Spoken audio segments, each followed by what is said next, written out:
Today we're going to be going over the Caldwell Flashbang.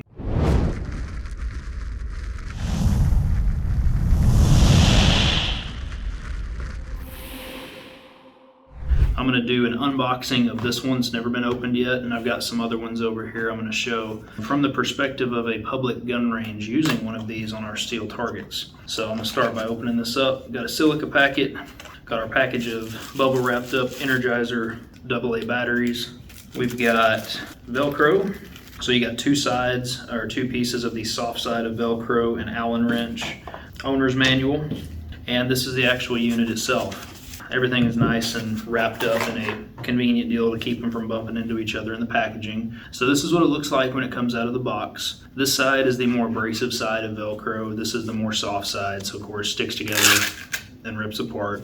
The way these are designed to be used is you peel the backing, the sticky backing off of this Velcro, stick it onto a steel target, and then you put this on the back side of the target. So when you shoot, you get an impact on your steel target and these lights will light up. I'll give you an example. This is one that's already been opened and put the batteries in and everything. So just a little bit of motion turns them on. These are super bright. Hopefully it didn't blind out the camera. This thing is super bright, so I'm gonna set it still and then just a light little tap will set it off. These things do work great when installed properly. So I'm gonna show everybody, real quick, I'll show the easiest way to put these batteries in. You will unscrew all four of these little hex heads. That's hex head screws.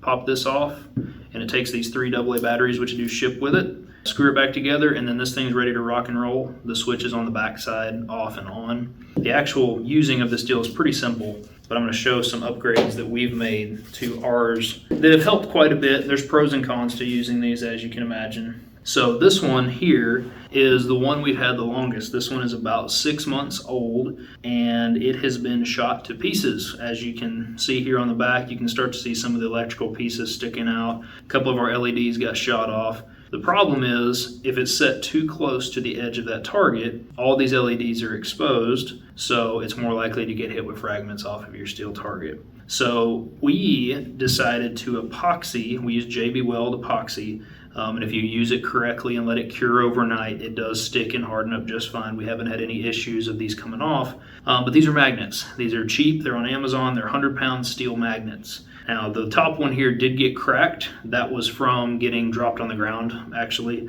And a couple of these have fallen off the steel targets periodically and taken some spalling. But the magnets have held up pretty good for us, and for reference, this one does still work. See it there, even with broken LEDs, these things do still work.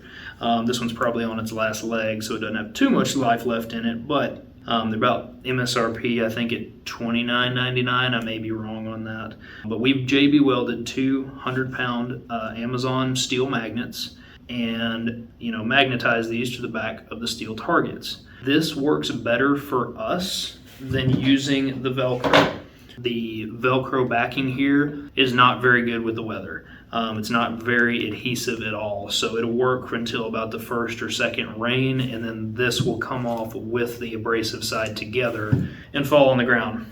Now, the only way that I found one of these that doesn't work and what makes them inoperable is submerging them in water. I didn't do that intentionally, but this one here has fresh batteries in it. I pulled it off a target today. We just had some rain here in East Texas. Pulled it off the target and realized that the target had fallen over and someone else had set it back up and it had landed face first in water. So I pulled these four screws out and I just put new batteries in this thing like 2 days ago, and it was full of water, so it quit working. They're just fine until they get submerged. So try to keep these out of a puddle of water and you should be fine.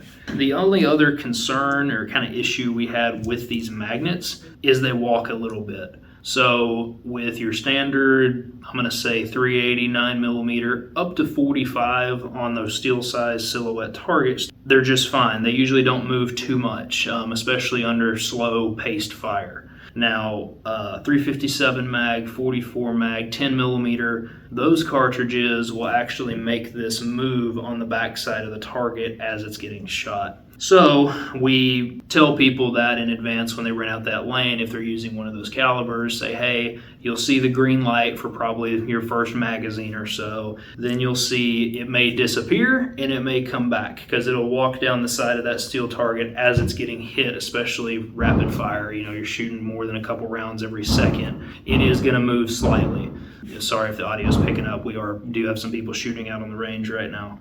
What we use these for is not 100% the original purpose for these, in my opinion. I believe the original use for these was for long distance shooting on steel targets, so 300, 400, 500 yards, shooting at them slow paced with rifle calibers. Now those rifle calibers may be hitting harder, but they're not hitting as fast. So in our use case, if you have someone that's shooting pretty quick and accurately on one of the steel plates with a 10 millimeter, these can come off. Not with the magnets. I have not seen a single one of these come off with the use of the magnets, but I did see several of them come off under recoil. I say recoil of the plate once they get shot with the Velcro on there. We're experimenting with it. We've been playing with them for right at 6 months. I think I've had to throw away 2 that got completely destroyed, mainly because they got knocked off the back of the target, took some spalling that they just wouldn't come back from. That's about all I have on the desktop review of one of these, and we're gonna do some range testing with these next.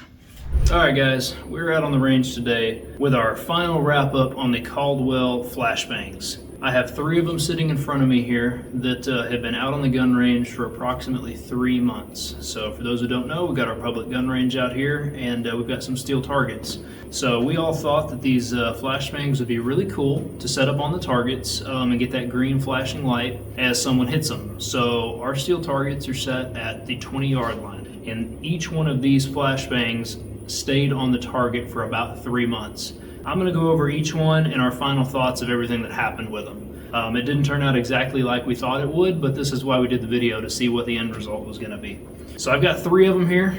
This one survived about a month, the last month before it quit completely as well. All 3 of these, we did the JB weld with 100-pound Amazon magnets on. This one here, it lost some plastic pieces, and I'm not exactly sure what this piece does, but that right there, which belongs at the top, came off under the fire of the bullets hitting the steel target. It broke that piece and then it quit working altogether. So that's why this one quit working. It worked for about a month. This one here worked for like 3 or 4 weeks before it quit working. Under the recoil of the steel targets getting hit with rounds, it chipped these magnets. So the magnets themselves are strong, but with the impact of a bullet hitting the steel target close to them, it broke them. This one just quit working altogether. After about a month, we replaced the batteries, of course. None of these are corroded in here or anything, so this one just quit working. Don't know exactly why. This one here is the one that survived the longest. This one was on lane number 1 for the entire 3 months that we had these set up.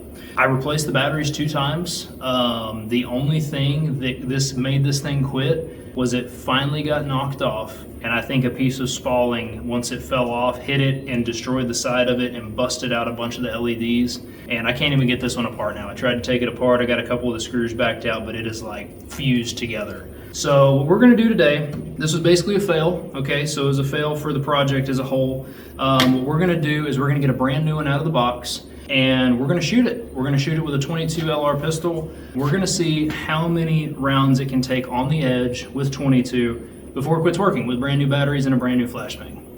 So I got the brand new flashbang. This one is brand new, has not been even turned on yet. So turned on, green light's flashing like it's supposed to. This is where we had the magnets mounted for a while, and you can see how they kind of walked. On some of the other steel targets, you can see like a full circle of where it kind of walked in a circle on there. But I'm gonna put this with the this side right there with the LED light strips exposed. This is how it's supposed to look on a steel target. And I'm gonna post up on this. We're 15 yards away from the steel target. All right, we're gonna send our first shot, and I'm gonna put it right on the edge and hopefully hit the flashbang. It may take me a couple tries. Okay, that was right on the edge. All right, I think that was a hit on the flashbang. Right on the edge of it.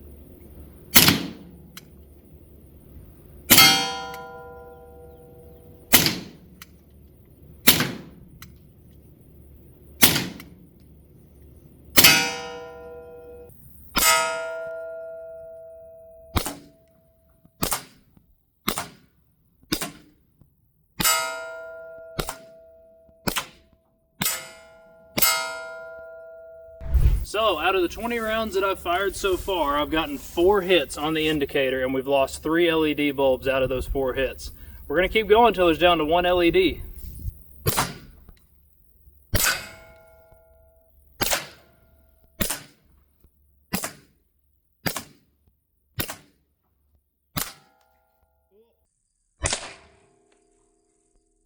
Oh, yep, we killed it.